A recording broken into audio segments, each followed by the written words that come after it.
Welcome back to my YouTube channel Programs Made Simple.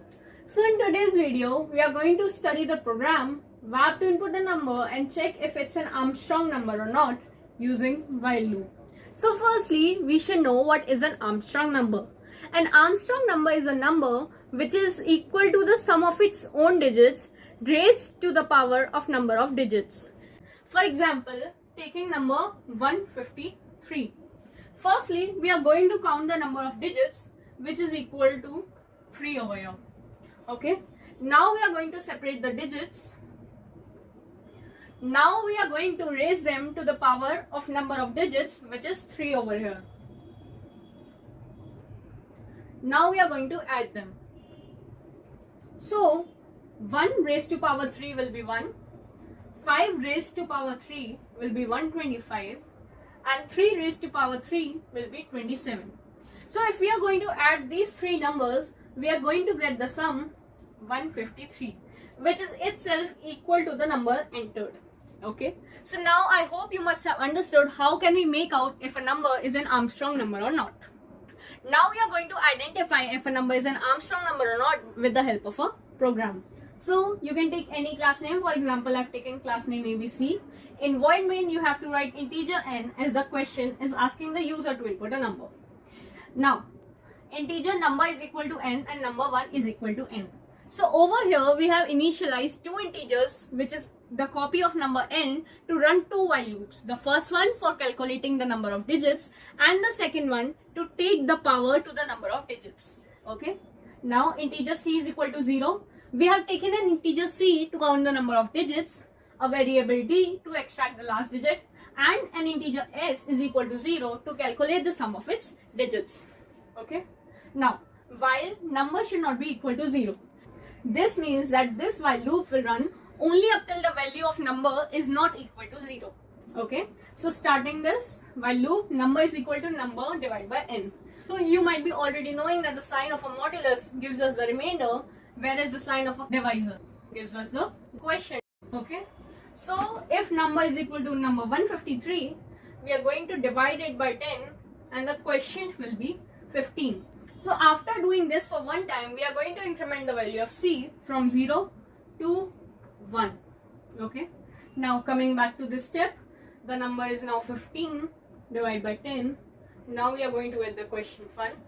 Again incrementing the value to 2. Now the number is 1. Dividing it by 10, we get the quotient 0. So now for the last time, we are going to increment the value of c to be 3. Now we are going to stop this while loop over here only, as the value of number is equal to 0 now. Okay.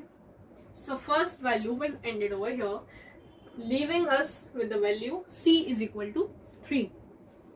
Now while n should not be equal to 0. This means that this particular while loop will run only up till the value of number n is not equal to 0.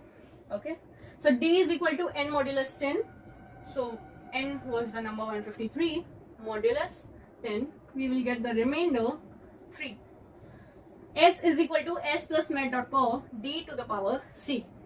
So the value of s is 0, 0 plus d, which is 3 to the power c, which is 3. So now it is going to be 0 plus 27, which is equal to 27. Now we are going to remove the last digit. So number was 153. Dividing it by 10, we are going to get the quotient 15. Now coming back, 15 was a number, modulus 10. We are going to get the remainder 5. S was 27 plus d, which is 5 over here, to the power c, which is 3. So it is 27 plus 125, which is equal to 152. Now again coming back over here, n was number 15. Dividing it by 10, we get the quotient 1.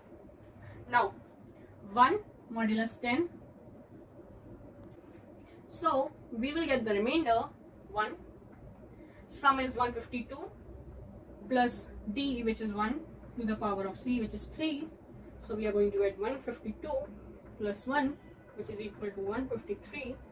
Now n is equal to n divided by 10. N was 1. Dividing it by 10, we get the quotient 0. So this loop will stop over here as now the value of n is equal to 0. So the final value of sum is 153. Now we are going to check if the final value of sum is equal to number 1 or not. In this case, it is equal, so the number 153 can be termed as an Armstrong number. If the sum s would have not been equal to the number entered, which was number 1 as the copy of number n, so we would have said that the number is not an Armstrong number.